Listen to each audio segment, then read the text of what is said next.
एक व्यक्ति भगवान की तलाश कर रहा था। मैं आशा करता हूँ आप लोग जो रहे होंगे याद आ गया होगा। तो महात्मा जी के पास गया कि भगवान के दर्शन करा दीजिए। तो महात्मा जी ने कहा भगवान के दर्शन हो जाएंगे।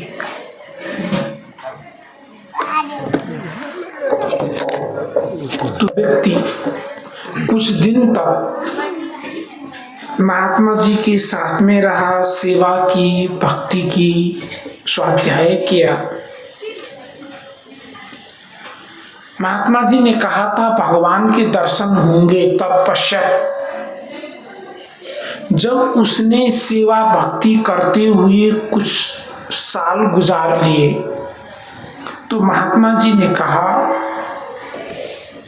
तद्भवत, देखिए भगवान के दर्शन करने क्या है, आप भगवान हो जाइए।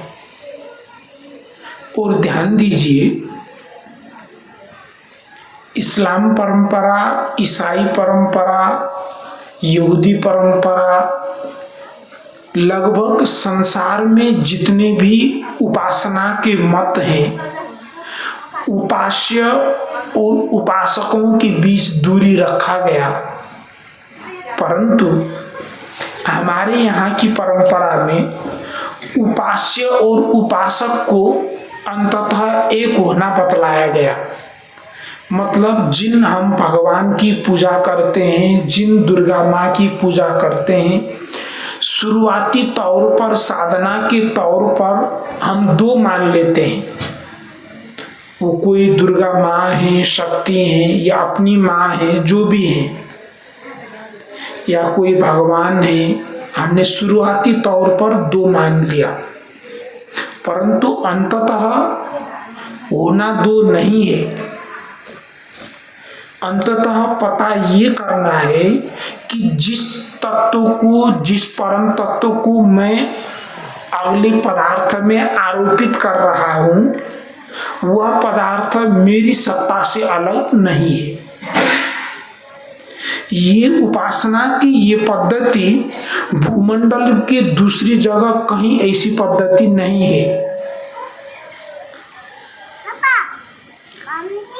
जो षोडशोपचार में आप लोग पूजा करते हैं, जो किए हुए होंगे, आप जानते होंगे, उसमें आसनम समर्पयामि, अर्घम समर्पयामि, वस्त्रम समर्पयामि, और सब दिशा को शुद्ध करते हैं, उसको जल छिड़क कर प्रोक्षण करते हैं।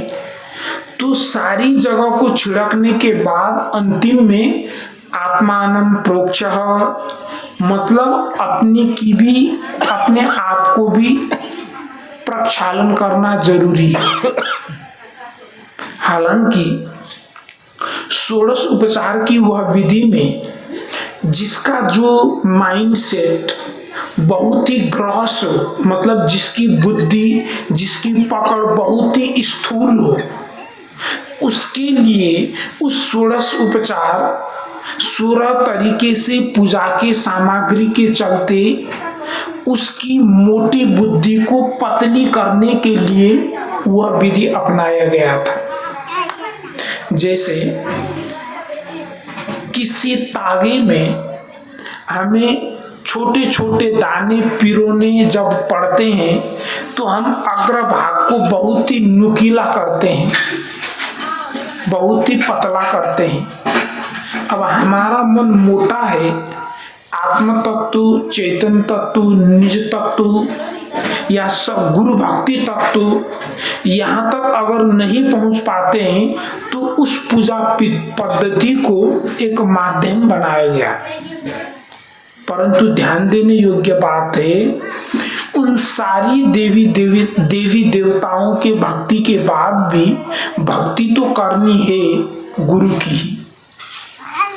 इसलिए श्वेताश्वतर उपनिषद में पहली बार भक्ति शब्द का उपयोग ऋषि ने किया और कहा यस्य देवे परा भक्तिर यथा देवे तथा गुरु। ध्यान दीजिएगा, अगर जिसको देव के ऊपर भक्ति है तो वह गुरु के ऊपर भी भक्ति रहेगी।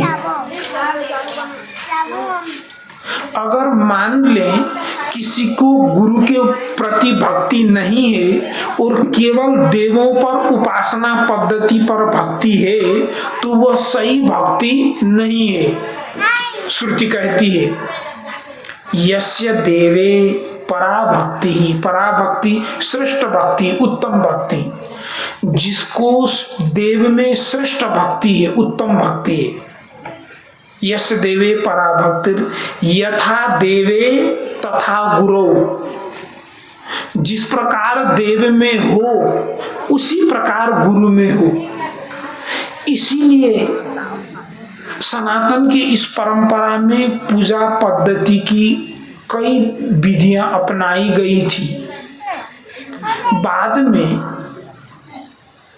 लोग पूजा पद्धति के इन विधियों में ही उलझ गए। उसके फल में फल को लेना, उसके फल तक पहुंचना भूल गए।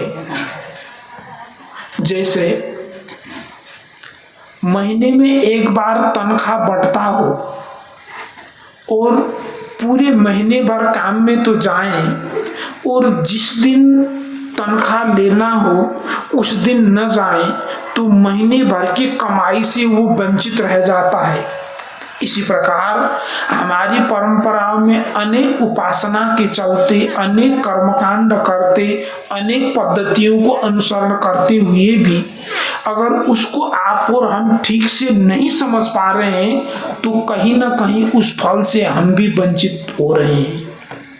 हम उससे वंचित न हो वरन उस फल से हमारे जीवन में हम सिंचन कर सके, हमारे जीवन को हरा भरा कर सकें, इसलिए सत्संग किया जाता है।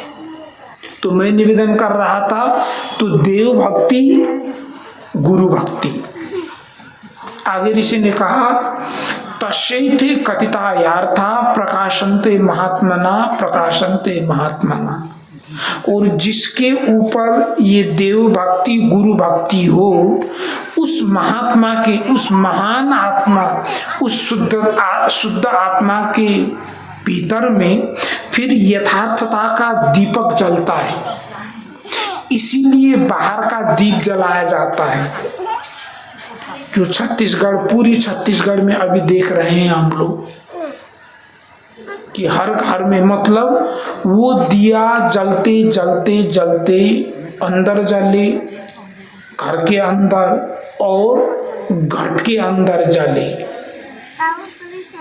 इसी को राम भक्ति, इसी को कृष्ण भक्ति, इसी को महादेव की भक्ति और कुछ भी कहें, सारा निचोड़ यही है। वेद में एक जगह ये बात बतलाई गई है, अष्टाचक्रान्नवद्वारा देवानां पुरुद्या तस्याम हिरण्यकोशो स्वर्गो ज्योति सावृता।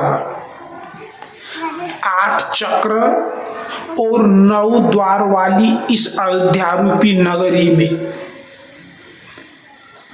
देखिए, जो ऋषि जो भी उपासना, जो भी प्रार्थना चलाते हैं, करवाते हैं, सबको ये पता था कि जो प्राप्तव्य है वो निज से अलग नहीं है। परंतु निज से अलग इसलिए भी बताना पड़ा, जब हम कहें कि कोई वस्तु पास की है तो उस पर लोग कम ध्यान देते हैं, या कोई वस्तु बहुत ही स्वास्थ्य के लिए लाभदायी हो परंतु बड़ा ही सस्ते दामों में या मान लीजिए लगभग मुफ्त में मिल रहा हो तो लोग उसका कदर करना छोड़ देंगे। ये होता ही है। अपने आसपास के जितने ही भले और गुणवान व्यक्ति हों उनको पहचान हम नहीं कर सकते, परंतु कोई दूसरे गांव से आया हुआ थोड़ा सा गुणवान भी व्यक्ति हो उसमें बहुत कुछ गुण दिखते हैं, ये मानवीय स्वभाव है।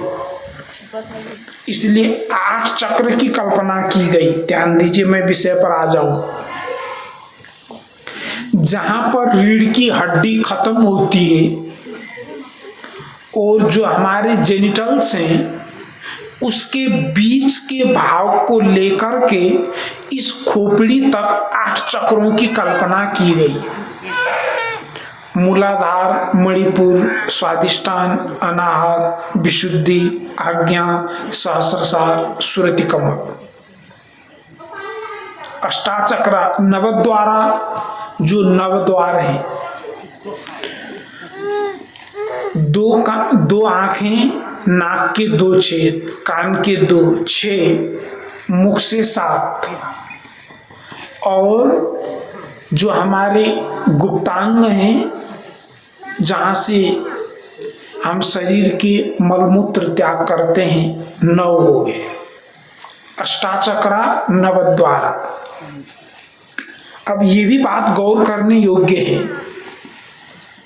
वेद के ऋषि ने कहा अष्टाचक्रा नवद्वारा, अष्टाचक्रा नवद्वारा। अब सदूर कबीर साहब कहते हैं 10 द्वारे का पिंजरा, तामे पंछी पौन, रहीबे को अचरज आए, जात अचंभे कौन। अब यहाँ 9 कहा गया, गुरु कबीर ने 10 कहा। अब श्रुति 11 कहती है, पुरामेक 10 द्वारम अजास्य अवक्र चेतसः अनुष्ठायान सोचति विमुक्तश्च विमुक्षते एतद वैतद या वह है जिसके विषय में तुमने पूछा है, नचिकेता के प्रति उत्तर है। अब विचार करने वाली बात यह है, 9 तो हमने गिन लिए, 10वें में ये तालु मूल को माना गया है। जो माताएं जानती हैं, जब बच्चा बिल्कुल नवजात होता है उसमें बहुत लब करता है और इसको 10वां मूल माना गया। श्रुति ने 11 दरवाजे कहे, तो फिर 11 में नाभि मूल माना गया। इस प्रकार बात 9 की हो, 10 की हो, 11 की हो, शब्दों में अंतर है, उसके कथन के तात्पर्य में अंतर नहीं है। अष्टाचक्रा नवद्वारा, देवा नाम पुरुद्या, देवताओं की नगरी यह अयोध्यापुरी है। इसलिए इस अयोध्यापुरी देवता की यह नगरी है। इस नगरी में आप और हम गलत चीज न खाएं, क्योंकि भगवान विराजमान है। इस पर ध्यान दीजिए।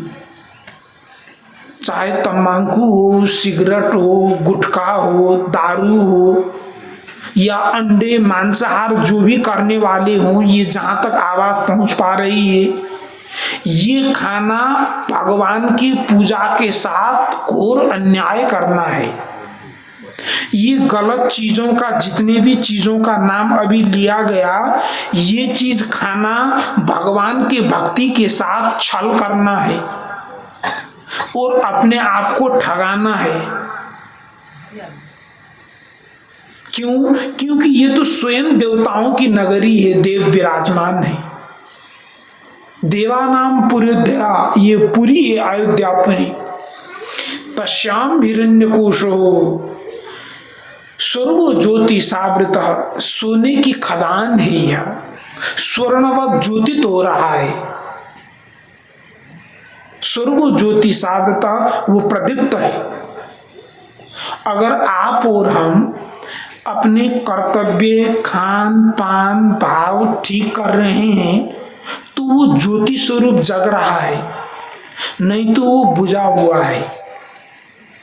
जिंदगी में जो हमारे सबसे ज्यादा हम व्यक्त करते हैं, एक्सप्रेसिव होते हैं, वो पहला होता ही, पहला हमारा वाक्य जो हम बोलते हैं।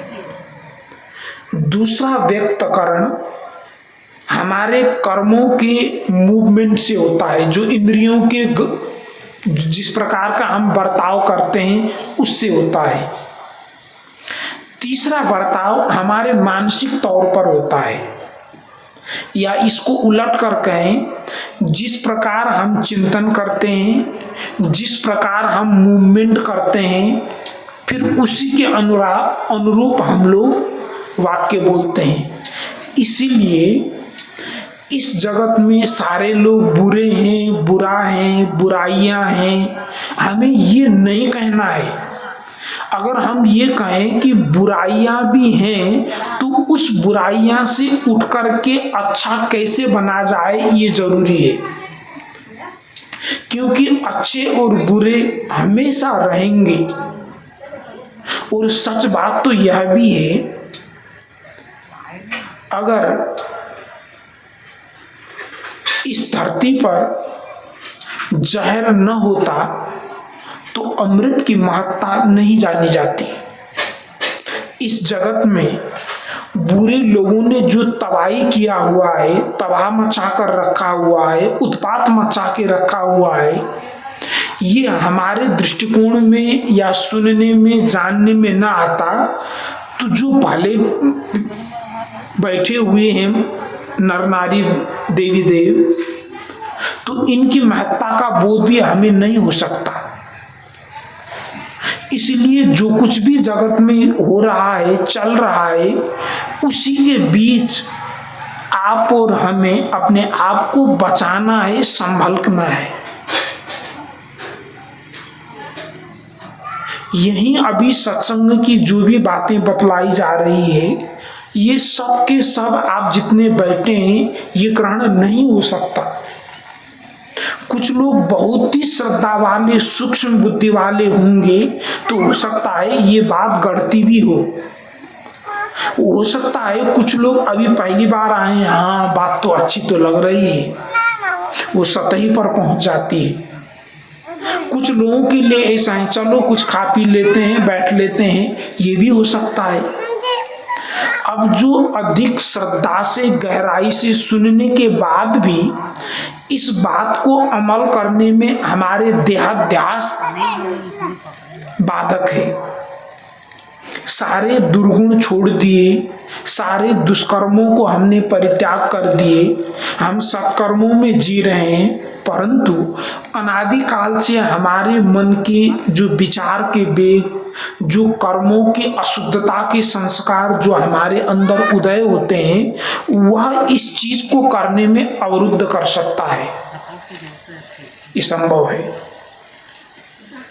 इसलिए आप और हमको सत्संग को अखंड और अनवरत साधना के तौर पर लेना चाहिए, चाहे वो कुछ मिनट किताब पढ़ने का हो, चाहे एक भजन गाने का हो, या 2-3 मिनट शांति से बैठने का हो, कुछ भी हो, इसको छोड़ के चारा नहीं है।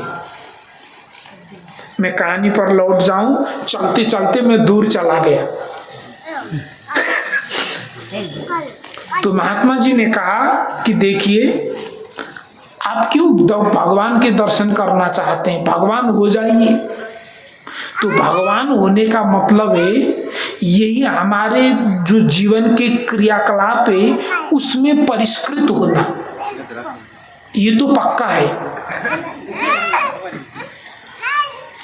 तो कुछ सालों के बाद फिर महात्मा जी ने कहा, देखिए आपको भगवान होना क्या है, आप तो पहले से ही भगवान हो ही तदासीत, बस उस भगवत तत्व का उद्घाटन करना बाकी है। तद्भवत तदासीत मूल मंत्र कुछ ऐसा है,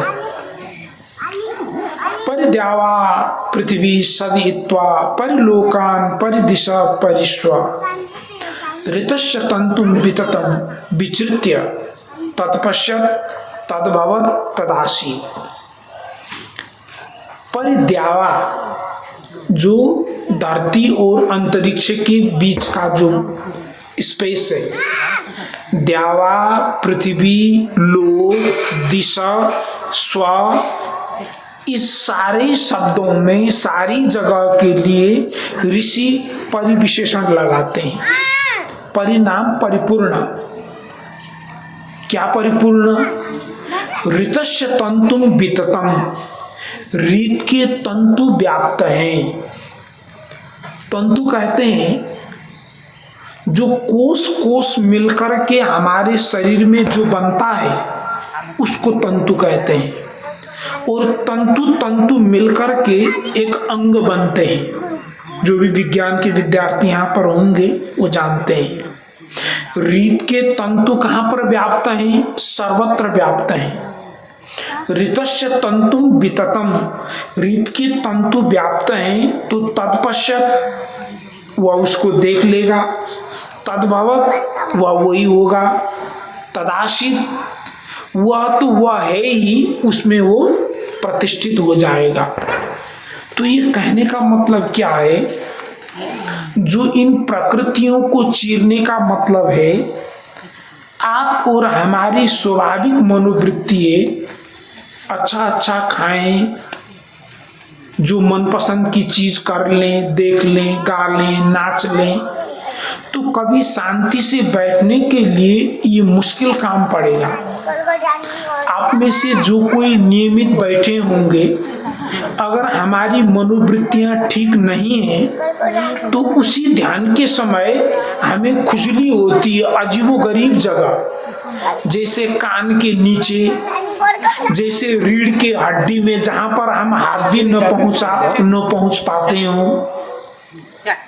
जैसे घुटनों पर, उस जगह पर ये खुजली उस समय जो होती है वो केवल खुजली ही नहीं है। जो मन की हमारी विकृत वृत्तियां हैं वो कभी खुजली बनकर, वो कभी विचार की प्रवाह बनकर, फिर कभी गणित बनकर इस प्रकार आती है। अगर आप लोग कभी कभार बैठे हों तो ये सबको जानने में आती है, ये कोई बहुत बड़ी बात नहीं है। या मैं किसी से उलझा हुआ हूँ, मैंने दिन में किसी के साथ अशिष्ट अभद्र बर्ताव किया हो, तो मन तो और उबल के वो संस्कार आएंगे। अगर हमने कभी कोई बुरा कर्म या सूक्ष्म रूप पे छलपूर्ण कर्म किया हो तो उसके कर्म के दंड हमें समाधि काल में अपना मन देगा, ये पक्का है। क्योंकि जब हम स्थिर होके बैठते हैं फिर वो आने शुरू हो जाएंगे एकदम से। जैसे गैस में दूध का जो तूफान आप लोगों ने देखा होगा यकीनन, या जो खीर बनाते समय जो तूफान उबाल है, या एक बार मसाला चावल सब कुछ पड़ने के बाद भी तूफान एक बार और उसमें से उठता है, इसी प्रकार हमारे अंदर का तूफान है।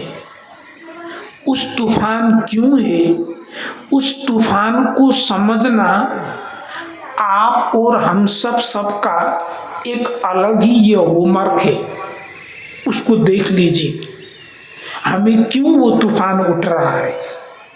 क्योंकि अगर मेरे पैर में कांटे हों, आपके पैर में कांटे हों, तो दोनों को कांटे निकालने का विधि अलग हो सकता है, परंतु निकालना कांटे ही हैं। इसी प्रकार हो सकता है आप अपनी बहू के व्यवहार से असंतुष्ट हों, बेटे बेटी, पति पत्नी, भाई या बगल वाले जो कुछ भी हो, या हो सकता है और भी परिवार के और सदस्य हों। अगर मान लें आपके जीवन में कुछ भी समस्या नहीं है, कुछ भी समस्या नहीं है, केवल वह एक व्यक्ति के चलते समस्या है, अगर यह मान लिया जाए ये गलत होगा। नहीं, वो तो एक ही है, हमारे एक के चलते नहीं हो रहा है। अगर ऐसा हो, सबसे बड़ा धोखा, सबसे बड़ा छल हमारे शरीर कर रहा है हमारे साथ। ये अगर आप और हम देखें कि जिन व्यक्तियों को, जिन परिस्थितियों को न समझते हुए अगर आप और हम दोषारोपित कर रहे हैं तो सबसे बड़ा धोखा हमारा शरीर कर रहा है हमारे साथ। हमें मीठा खाने का खूब मन है, परंतु डायबिटीज पीछे पड़ा है। भजिया खाने का मन है, बीपी हाथ धो के पीछे पड़ा है। हाथ धो के नहीं, नहा धो के पीछे पड़ा है, लोग गोली खा रहे हैं। ये धोखा नहीं है क्या? ये छल नहीं है क्या? दूसरे लोग, दूर के लोग छोड़ दीजिए, दूसरे लोगों के साथ में उनके साथ मूल्यांकन करना, जो एक कंपैरिजन करना, इसके लिए तो वक्त ही कहाँ है। अगर देखें शरीर में खट्टा खाना हमें बहुत पसंद है, अब घुटनों में दर्द है, खट्टे को देख करके मुंह में पानी है, खा नहीं सकते क्योंकि घुटने के लिए बहुत ही हानिकारक है, इतना खट्टा नहीं खाना चाहिए। ये क्या है? ये हमारे साथ छल हो रहा है। और ये छल कौन कर रहा है? कोई दूसरा नहीं, ये शरीर कर रहा है। थोड़ा चटपटा, चरफरा, तीखा खाएं तो कुछ लोगों को सर दर्द करता है पित्त ज्यादा होने की वजह से। अब हम चाहते हैं, खाने के लिए चाहते हैं कुछ और है, हमारा शरीर मांग कुछ और रहा है।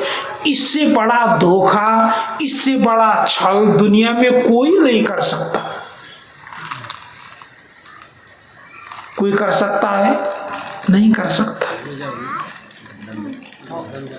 इसलिए यहां पर हम लोग जो समझने आए हैं ना, यह अपनी कथा, अपनी व्यथा है। यहाँ पर हम अपने मन की असंतुष्टता को व्यक्त करने भी नहीं आए हैं। इसलिए आप में से बहुत सारे लोग राम कथा, कृष्ण कथा या भागवत में गए होंगे, वहां पर ये चीजें नहीं।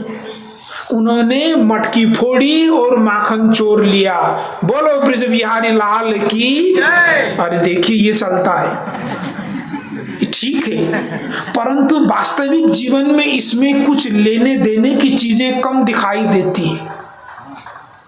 अब उसी में माखन को उसको भी पोते, उसको भी पोते। ये जो स्थूल बुद्धि वाला मन है, उसके लिए ठीक है ये कृत्य, परंतु वाकई में हम कल्याण करना चाहते हैं तो उसके भी रहस्य को जानना चाहते हैं, तो आप और हमको कमर की पेटी मजबूती से बांधनी ही होगी। अपनी समझ को सही बनाना ही होगा, क्योंकि अध्यात्म और धर्म के नाम पर लोग कम नहीं ठगाए गए हैं, सबसे ज्यादा ठगाए गए। और इसको न जानने के कारण से धर्म के नाम पर या आत्म कल्याण के नाम पर, साधना के नाम पर जो कुछ भी हो रहा है वो कुछ हम सोच भी नहीं सकते, इतना उटपटांग हरकत कर रहे हैं लोग। सदगुरु प्रेम साहब जी का एक दृष्टांत है। एक किसी ने गांव में कुछ उटपटांग हरकत की होगी, और उन दिनों में तो उसकी हरकतों से तंग आकर के कुछ जोशीले नौजवान रहे होंगे, तो उसका नाक काट दिया गया। अब जो बहुत ही बुरा कर्म करे तो दंड भी जरूरी है, तो वो जाके जंगल में बैठ गया। तो जंगल में लोग लकड़ियां लेने जाते थे। अब वो जब तक खून बहता रहा तब तक तो वो छिपता रहा। जब खून बहना बंद हो गया तो दूसरे गांव के जंगल की ओर वो रहने लगा पेड़ के नीचे। अब जो लकड़ी लेने के लिए गांव से लोग जाते थे कि एकदम से जम के बैठा है भाई, बड़ा सिद्ध पुरुष है, बोलिए सदगुरुदेव की जय।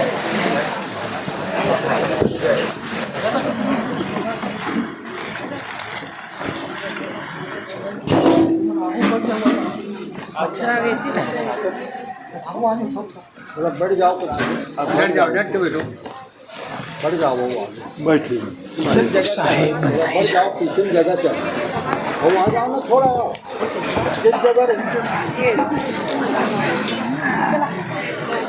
आ जाइए, आगे आइए से। तो सब जाने लगे, दर्शन करने लगे, फिर धीरे धीरे बातचीत होने लगी। ये बताइए महाराज जी, ये आपने नाक क्यों काटी है? और वो ठीक आदमी तो था नहीं। फिर उसने कहा, ये देखिए, ये जो नाक की जो अगली हिस्सा है, इसके चलते भगवान के दर्शन नहीं हो रहे थे, इसलिए असली भगवान का दर्शन करना है तो ये नाक काटना बहुत ही जरूरी है। तो वो लिखते हैं, तो इस प्रकार नकट्ठा पंथ चल गया। मतलब इसी प्रकार से और न मालूम कैसे कैसे पंथ चल रहे हैं, कैसे कैसे क्रियाकलाप चल रहा है। परंतु ये चीज़ें इतनी आसान है, इतनी सरल है। अपने जीवन को मंथन करना है, उस मंथन में जो जहर होगा उसका भी समन आप और हमको ही करना होगा। तभी उस मंथन से जीवन में अमृत भी मिलेगा और जीवन में खुशहाली भी मिलेगी। इन्हीं शब्दों के साथ मैं अपनी बातों को यहीं पर पूर्ण विराम देना चाहता हूँ। बोलिए सद्गुरुदेव की जय, संत समाज की जय, भक्त समाज की जय, साहेब बंदगी साहेब। प्रेम से बोलिए सदगुरु कबीर साहिब की जय। एक बार जोरदार ताली से स्वागत हो जाए। प्रेम से बोलिए सदगुरु कबीर साहिब की।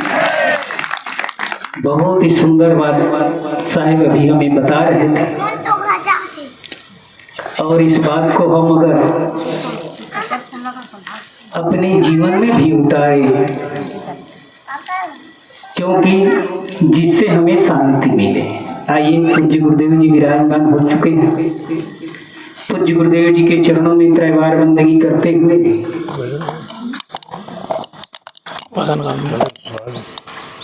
आइए एक भजन हमारे बीच पूज्य साहिब जी के साथ पधारे हुए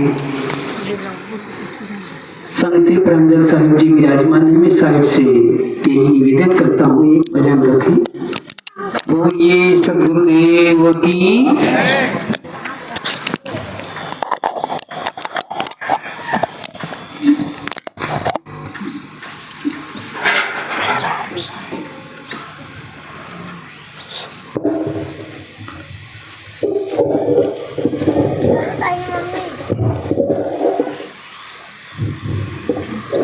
सद्गुरुदेव की जय।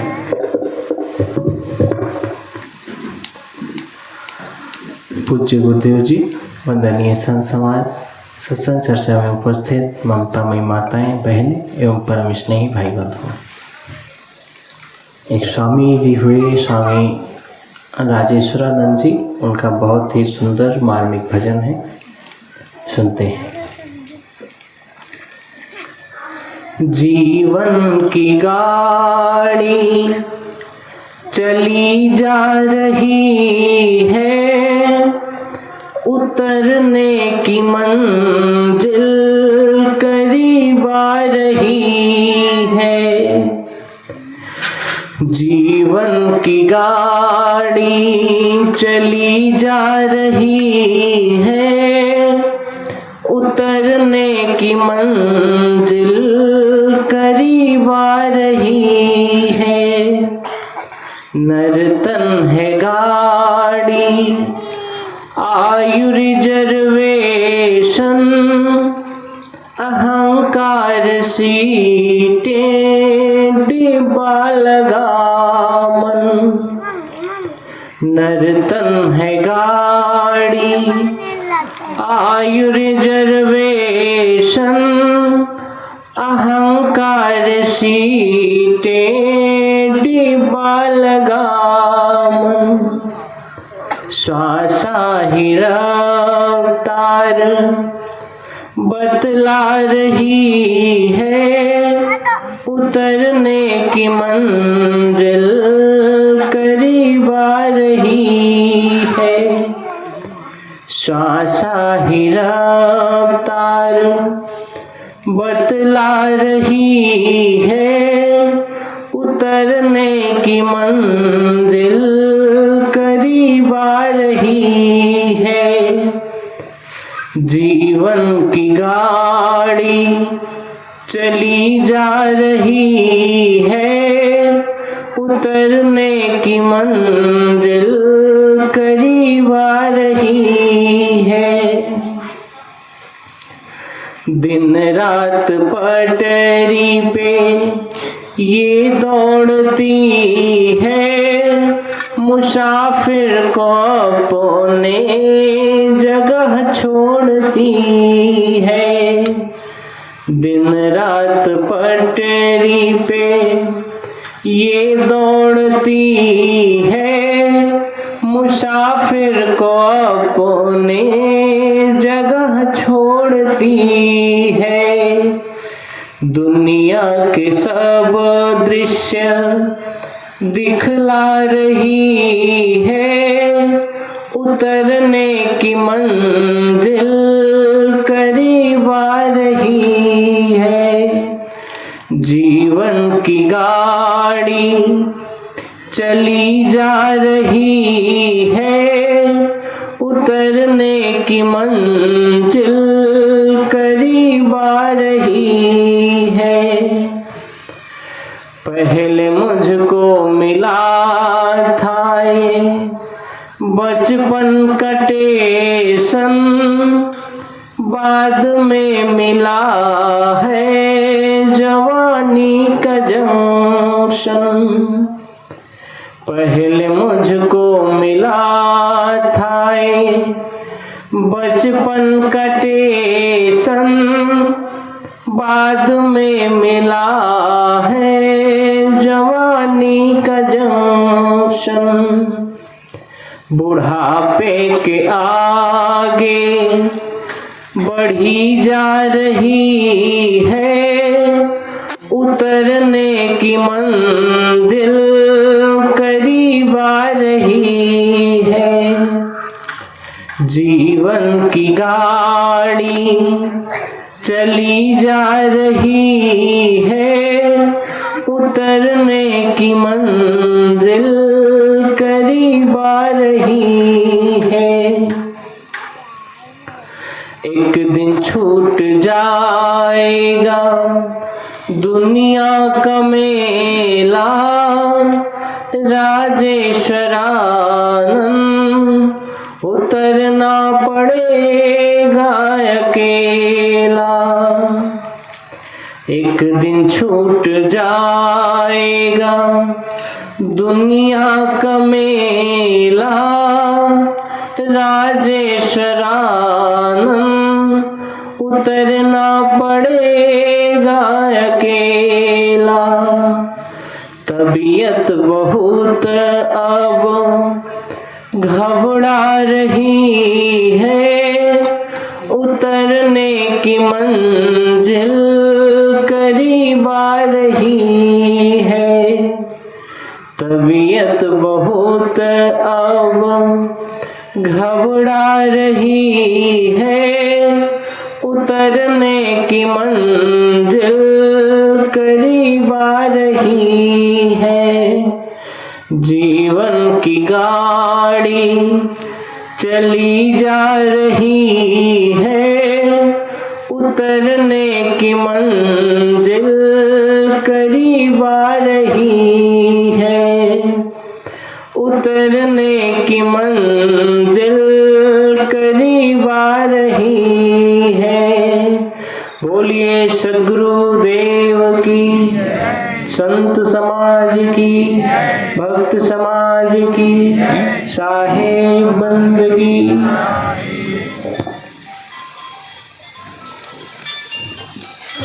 प्रेम से बोलिए सद्गुरु कबीर साहिब की जय। बहुत ही सुंदर भजन सुन रहे थे, एक बार जोरदार जयकारा हो जाए। प्रेम से बोलिए सद्गुरु कबीर साहिब की। कि बच्चे देखो बहुत बढ़िया ताली बजा रहे थे, ये छोटे बच्चे। उसको लेते जाओ।